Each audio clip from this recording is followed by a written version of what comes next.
Hello, dear YouTube Sangha. Welcome to another episode on Peace of Mind channel. I'm Dharma Peace with my co-host. Dharma Sky. All right, guys. Today we're going to talk about changes, right? And Dharma Sky, again, this was your topic, correct? So what got you to think about this? The new year or? Yeah, absolutely. The new year is the time of year we all want to go through changes. We all have goals and things that we are trying to accomplish. And I want to talk about not only that, but how change can be scary for us. Because it is unknown, right? Change is scary because it is unknown. We don't know what's going to happen. And it's out of control. Since it's out of control, that creates a sort of a vulnerability. And people don't want to go through that.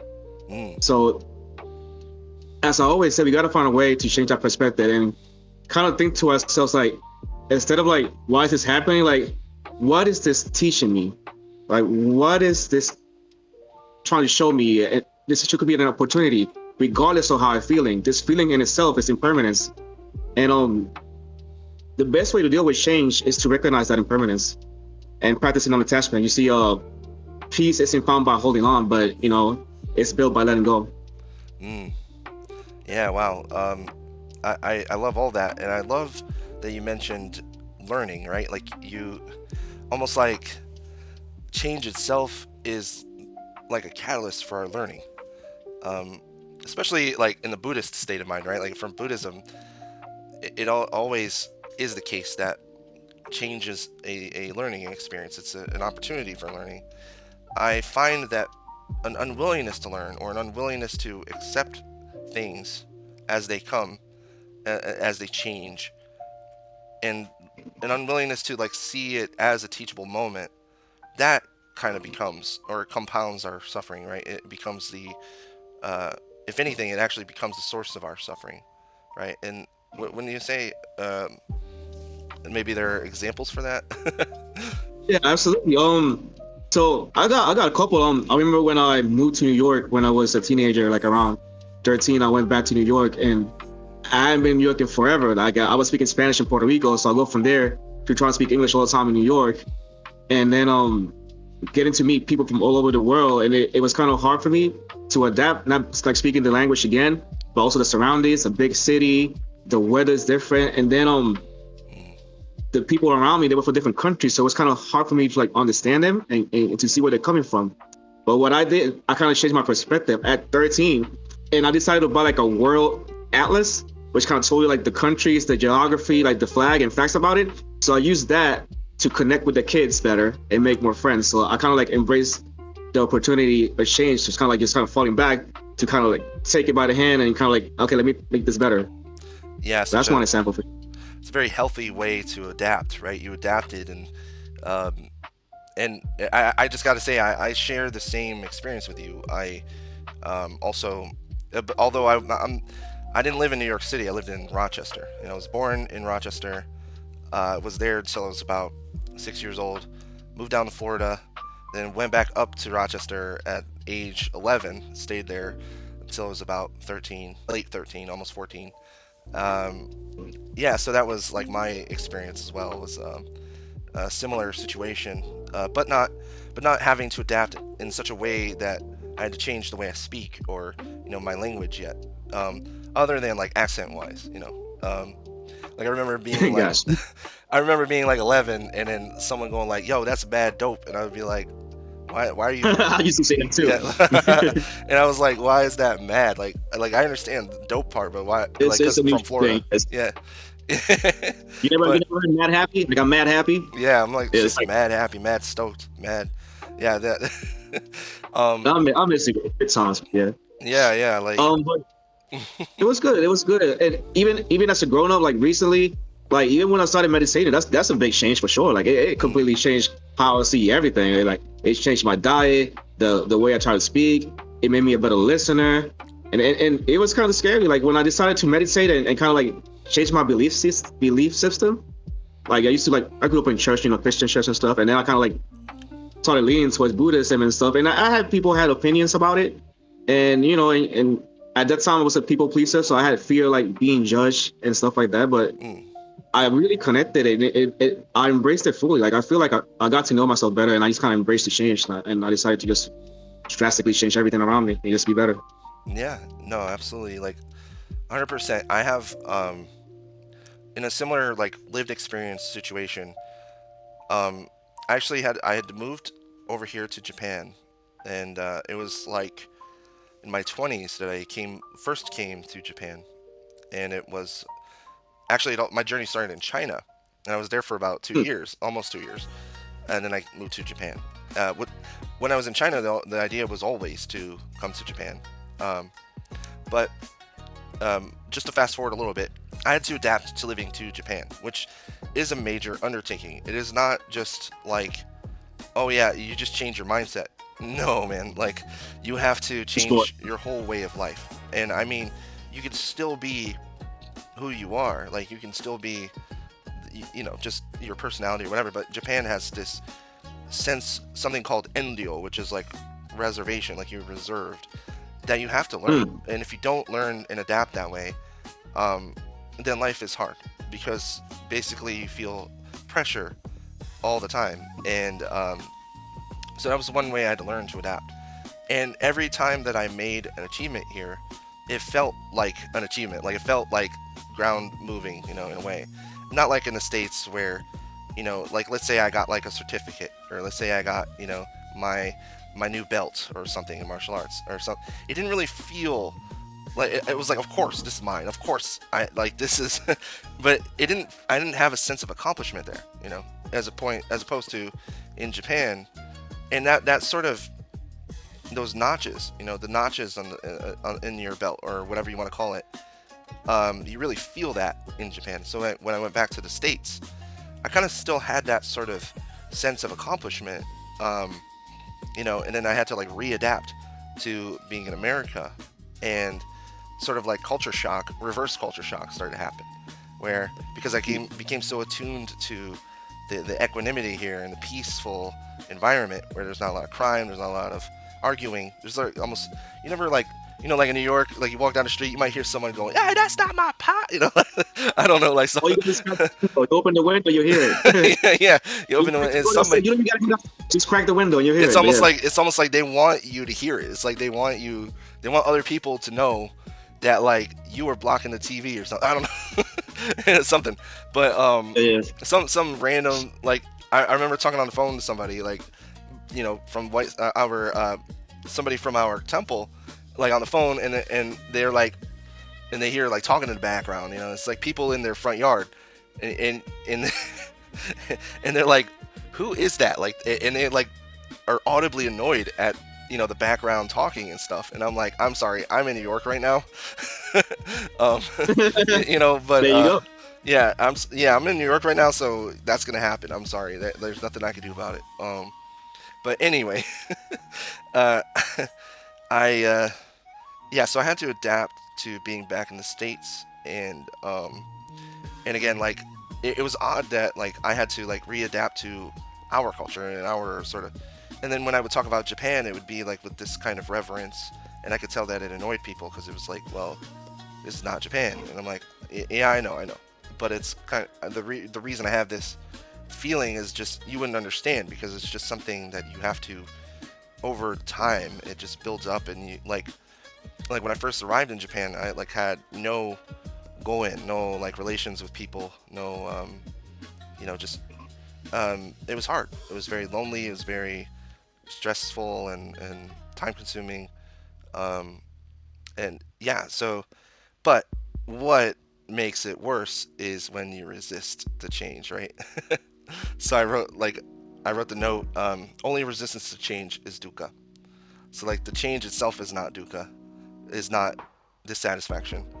It's the resistance to it that causes dukkha, right? And would you agree with that? Like, what do you think? Yeah, you definitely got to embrace the change. Recently it was my birthday, Mm, and I was happy about it, but it did came to my mind that I'm getting a little older mm, and stuff. I started seeing a little more gray on my beard and stuff. And when I was younger, like I reflect when I was younger and stuff, but the knowledge that I have now and the peace that I have now, I wouldn't change it for the world. So even though I got more wrinkles and more gray, I appreciate it. It makes me appreciate my body more as I get older. You know, makes me want to take care of my body and work out, but not out of fear though. It's like more like appreciation, gratefulness that I'm this age, and it kind of inspires me to keep getting older and kind of like spread my knowledge and wisdom with everybody. Yeah, yeah, yeah. That gratitude, man. That's been Oh, sorry. Can you repeat that? It cut out. it's kind of like instead of grasping the past and kind of reminiscing about the past all the time, like I just kind of like happy with the present moment and looking forward for whatever life brings me. Yeah, like I used to when I was less skillful and sort of measured with my words. I used to say that nostalgia is nonsense.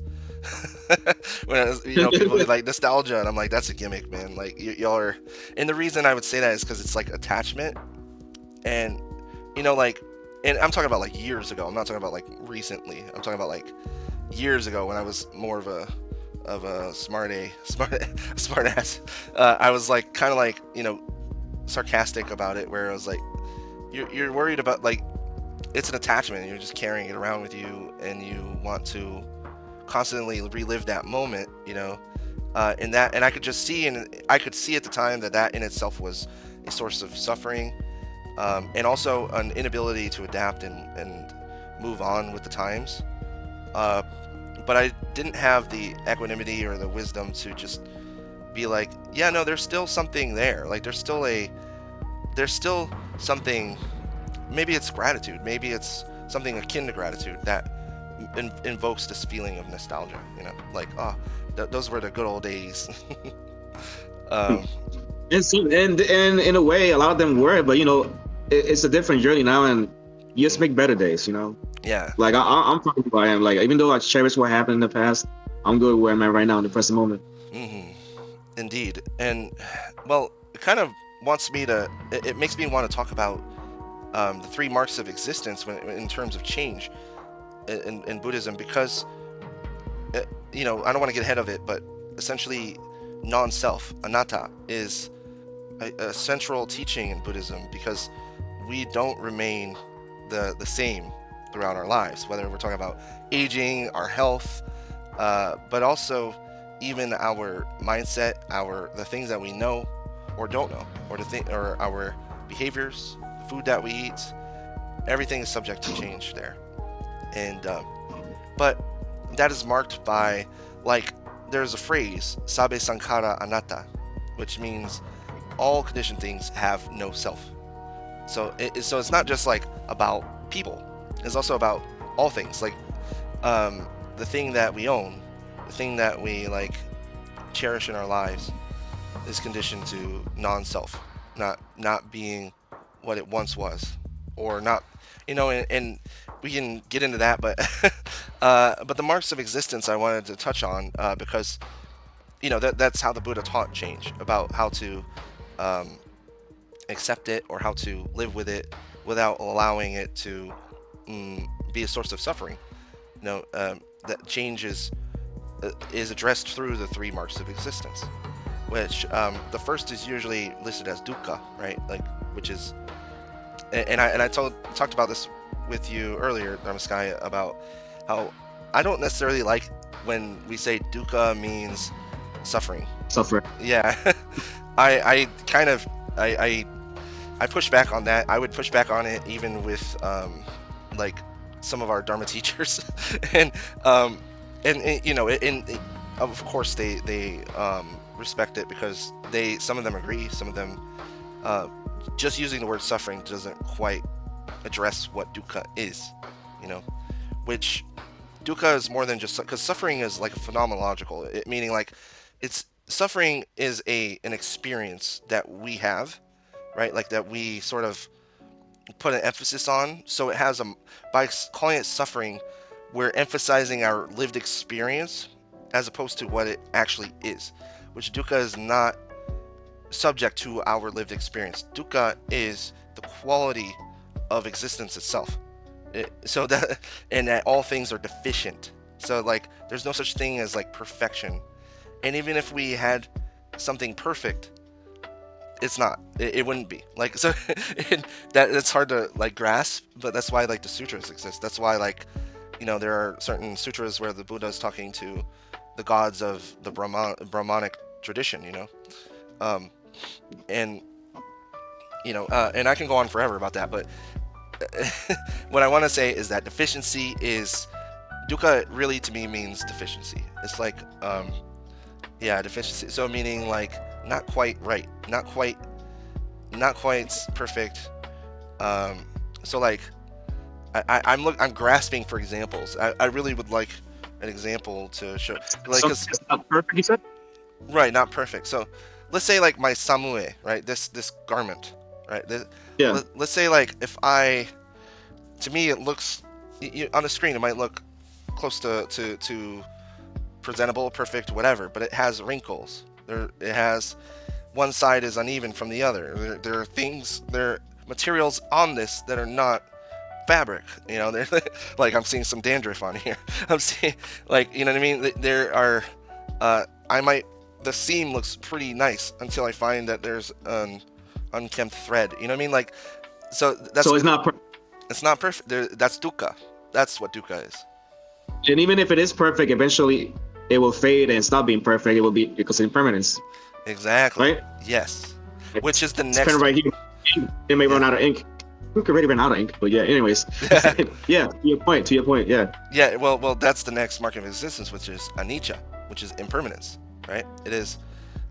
So even if we were to argue that something is perfect, um, there's no telling for how long. Like, there's no telling for, Exactly. and under what parameter, under what measure are we talking about? So anicca is also that. It's the parameter for everything. That everything's subject to change and impermanence. Everything's subject to fading away, dying. Um, so somehow the Buddha knew this, even when addressing like the sun.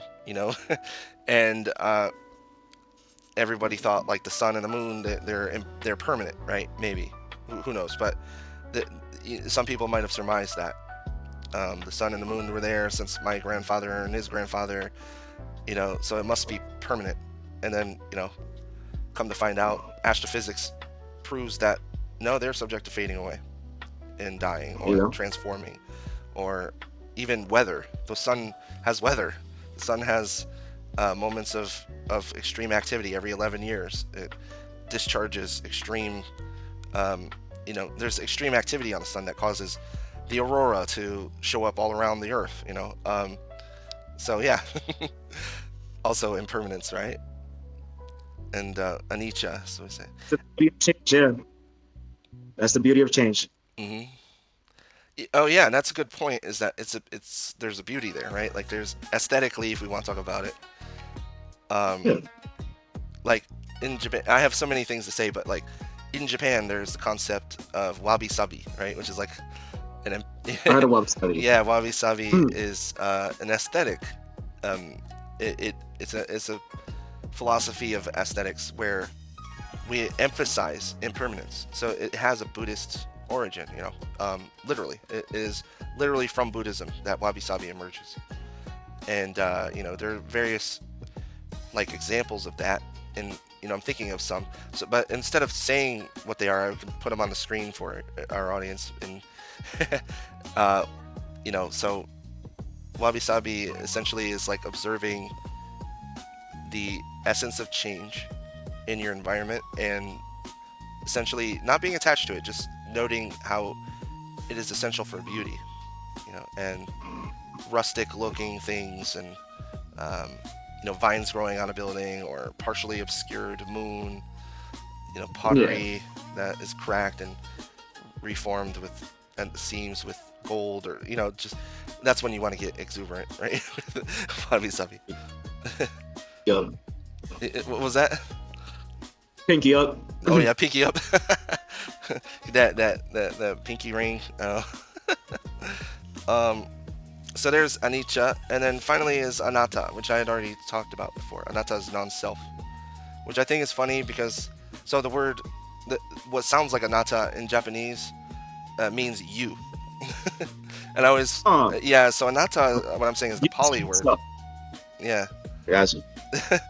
Yeah, what I'm saying is the Pali word, but somehow in Japan, the word for you is also anattā. And I always wonder about that. And etymologically, it's hard to see any sort of Indic origin for anattā in Japanese. Japanese is distinct to an extent. So I don't know, but the thing is that in Japan we don't use pronouns so often either. So like, let's just say you, like you over there. Not really. Honestly, we wouldn't say that. Let's say you wanted to say an imperative term, or or the dishes. Actually, I need to do the dishes. So, sara araimashou. Let's wash the dishes. Um, and then so if somebody was standing there and I said sara araimashou, and they were standing there, they would, oh yeah, I should wash the dishes because he wants me to wash the dishes. But there's no pronoun used. So the word anattā is an interesting sort of, because there are other ways to say you in Japanese as well. But so it's an interesting anomaly, and it's the polite you in Japanese. So anyway, what has to do with the teaching? I don't know. All I know, what I do know is that anattā it means non-self in Pali, and that non-self, when it comes to changes, what does that mean? To realize that even yourself, you're always changing.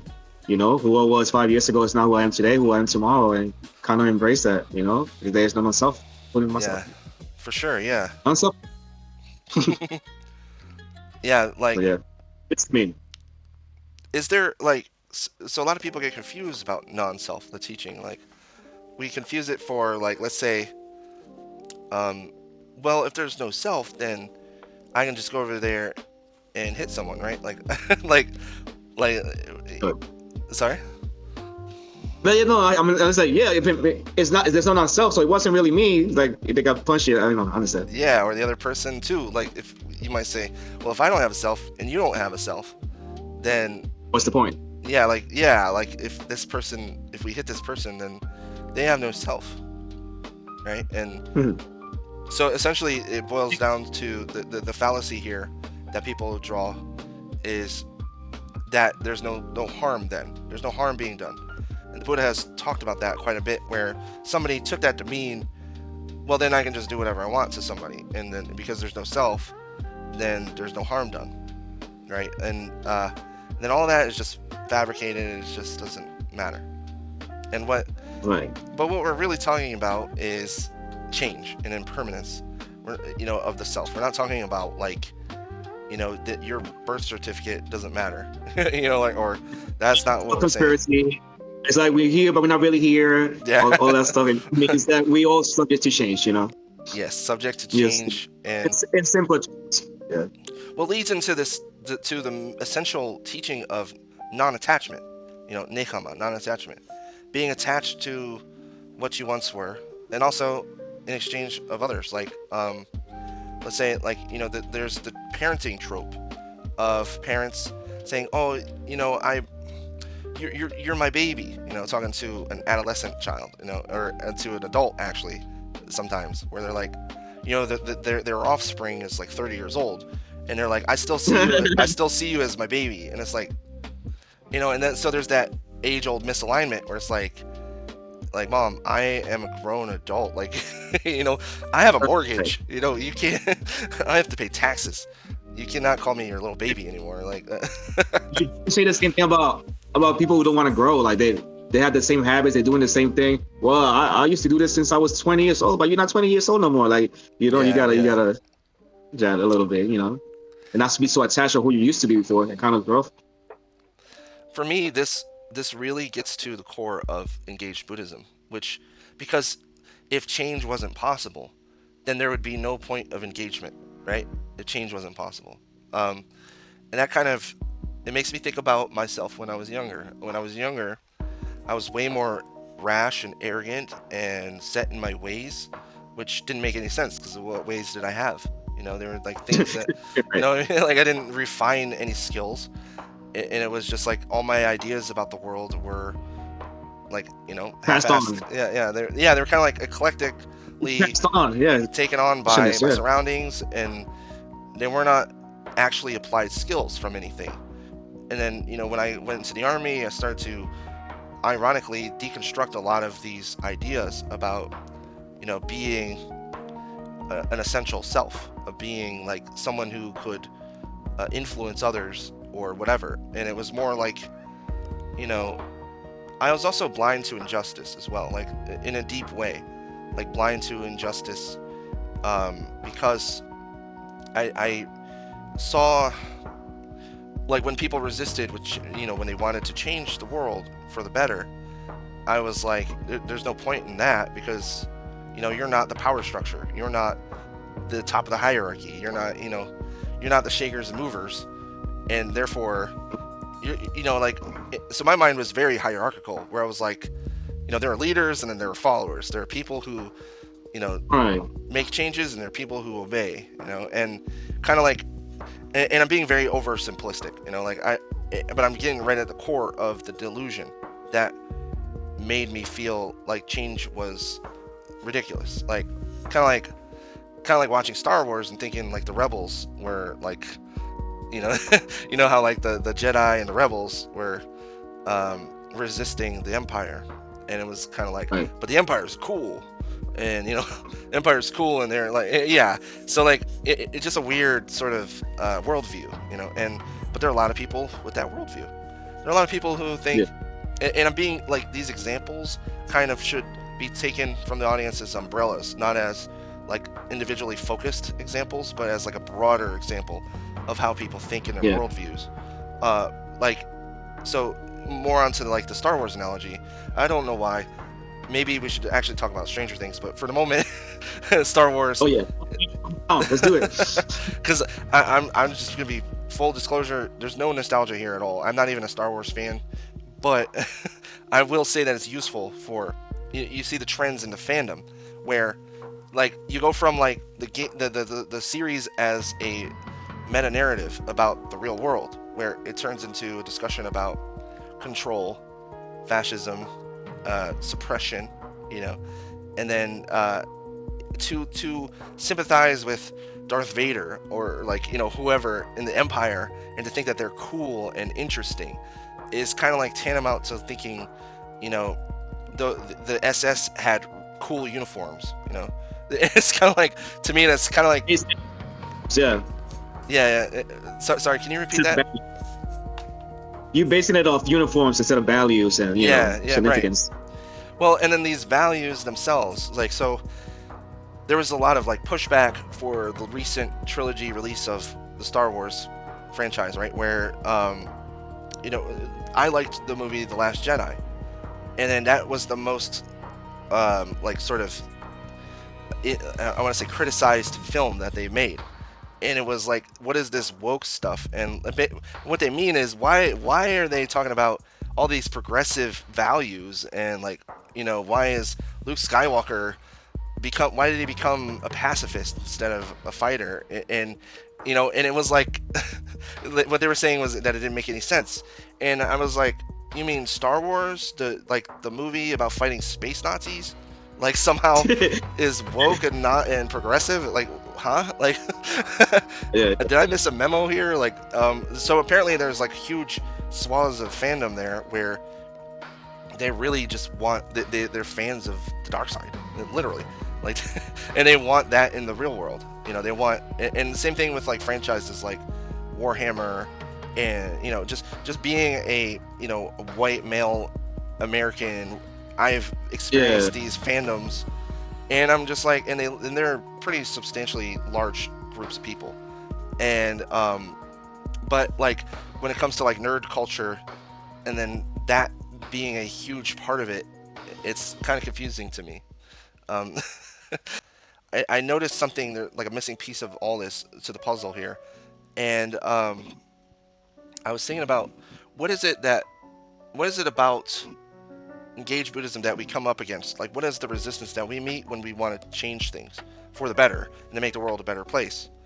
And a lot of the time, it's that framing of a worldview that is fixed on fixed views and on things like conservatism or the status quo, or like, you know, or even policing or securitizing.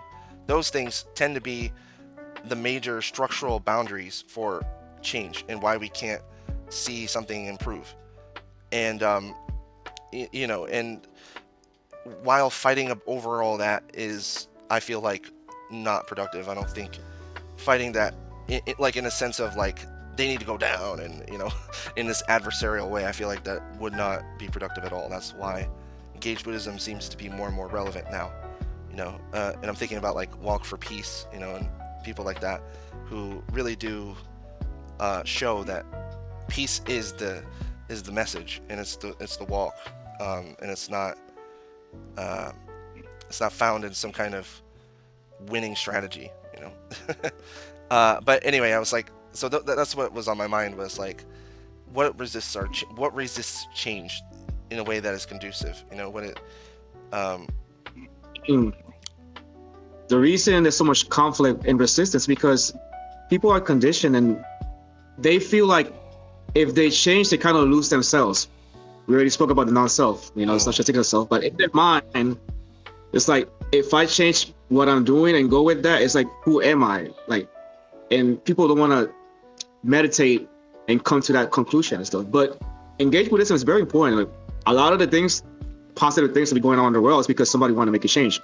The reason we're doing this video is because we want to make a change. Walk for Peace. When we talk about human rights and animal rights, like it's because people want to see a change. And all the great things that happened recently is because people want to do things differently. Like we can't be close-minded and we can't be stuck in our ways. yeah, absolutely. And the thing is that we don't want to get like attached to change, right? Like we don't want, it's like we have a goal in mind or we have a desired outcome, but that should never be like the measure of our happiness, right? Like that is not, or our peace of mind. That's again, that's the message of this channel, is having a peace of mind, like in the double sense of like having a piece of and sharing our experiences together, and also having peace of mind in a equanimity sort of thing. Um, and yeah, so actually, I want to, and that kind of makes me think about equanimity and Upekkha, which is the Pali term for equanimity, meaning balancing your mind, knowing that there's change. Change occurs everywhere you look. It doesn't matter what you examine. Change is the quality there. It is embedded in time space, if you want to put it in those terms. And it's not even so much as embedded as time space is the quality of everything. It is like, it's not really embedded. It is like the fabric of all things. Like, and even in the physics standpoint. So it makes no sense to form attachments on things and then to resist change, and then to think that things will stay the same at all times. Rather, the best thing to do is build up equanimity and essentially, like you were saying, Sky, meditation, deep insights into things, examining things for what they are and not for our idea of them, whether in the past or in the future. The here and now and the present moment is how we achieve equanimity, and achieve, truly accepting things for what they are. But Yeah, doesn't mean injustice though. That's different. So we can say, yeah, change is scary. A couple tips for people who want to find out how can they embrace change and stuff. I would say if you're scared of change, or I would recommend meditation, loving kindness meditation. Like if you're fearful, just kind of love yourself, talk to yourself, lift yourself up, and talk to yourself and say that everything's gonna be okay. If you're motivated by change, then set some goals and stuff. Don't be attached, like you said, to the end product, but have some goals. And if the goals go with your values, you're gonna be able to maintain those goals. Because if you're just doing it for the looks or because it's cool, you may end up like not finishing those goals. But if it goes with your values and all that, I think it would be a good place to start. yeah, I think you're really touching on something there where it's got to be like a deep commitment, right? Like something that goes deeper than just a desire or a whim. Like, oh, I just want to look cool. I want abs, so I, or something like that. And it's kind of like, well, the better statement would be, or it's more like, it would be conducive to my health if I were to lose weight. And one show of that accomplishment would probably be have abs, for some people, or it could, But but I'm saying, but the goal yeah, should be let me be healthy. I want to live a longer life, this and that. hmm Because you may get asked for a month, but that's the only reason you're doing it for. as soon as you lose that motivation, you're back at square one. Exactly. Yes. And that was really kind of that was kind of the point I was thinking was like, yeah, what you just said. So, um, If you're scared, if you're scared of change, like I said, just meditate a lot of meditation, reflect, and go deep. Like what? Try to figure out why you're so afraid of change, and kind of see what your body tells you, what your soul tells you, and take it from there. See mm, what wisdom you can gain from it. yeah, yeah. Um, everybody talks about New Year's resolutions, and it almost is like it's to me, it's almost like just a fun thing. It's kind of like it doesn't have to be like, oh, your New Year's, and then you have like a cynical outlook where it's like, well, you're never gonna attain that, or everybody goes to the gym and then you cut to like a meme of like gym owners and they're like rolling in cash or whatever, you know. Yeah, the New Year, Yeah, yeah, yeah. and it is what it is. I mean, like, what's there's nothing wrong with that. In fact, it's beautiful. Even if people kind of give up halfway through the year or whatever, it is such a beautiful thing that people find ways to Yeah. express their vows and commitment. Yeah. So Try. even You can't not trying. Yeah. yeah, and let's be real, man. Once you realize like how gyms get you stuck in some kind of payment plan, like of course you you Of know course you're gonna go. those people just haven't caught wind of it yet. But the, but as somebody that has been had gym memberships, yeah, like come on, let's be real, like I mean, I love like yeah, I love being there and yeah. all that, but going back to that, yes, people quit and stuff. I guess because they're doing it for the wrong reasons. But if you're doing it for the right reasons, like it should last. I mean, Well, again, it's anattā, non-self. Like people change all the time, and when we see people, um, essentially what we're looking at is yeah, we're looking at another person just like ourself, another sort of a potential Buddha. Essentially, like if you're Mahayana, you see a potential Buddha, you see an extension of yourself, but you're also seeing change. You're also seeing like progress in the making. You're seeing something unraveling and unfolding, and so don't be attached to what a person is at that moment or what it's um, what I'm trying to say. What I'm trying to explain here is more. It has no explanation. That's kind of my point there, or that's, what I mean. I know I'm being kind of like vague, and that's kind of where I'm having trouble expressing this because this is not something that you can just lay out and talk about. You have to actually right. sort of experience it and almost feel it in a way that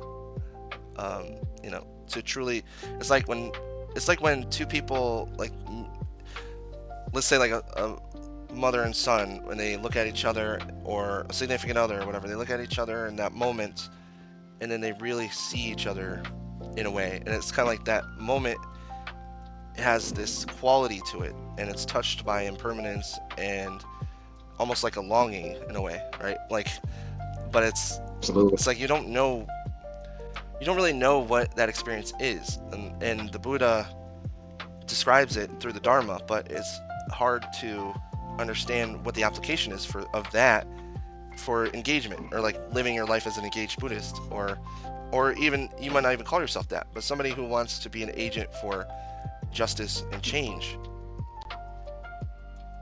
I agree. When it comes to being Buddhist and meditation, all that, it's something you gotta experience for yourself.